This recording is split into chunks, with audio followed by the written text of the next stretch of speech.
అంటే ఈ వెయిట్ మామూలుగా బరువు ఎక్కువున్న వాళ్ళు వాకింగ్‌కెళ్తా ఉంటారు. అది హ్మ్. వాకింగ్ చేయొచ్చా? చేయకూడదా అండి?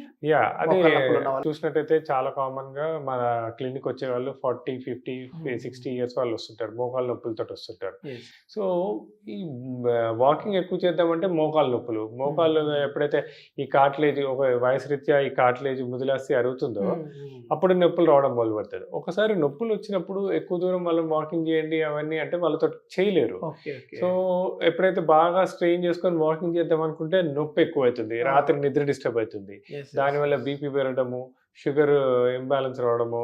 సో, హ్మ్. డైటింగ్ చేద్దామనుకుంటారు. ఏం తినాలో, ఏం తినొద్దో అవును. వాళ్ళకర్థం కాదు. సో, ఏం చేస్తారంటే చాలామంది డైటింగ్ అంటే చాలా తక్కువ తింటాం.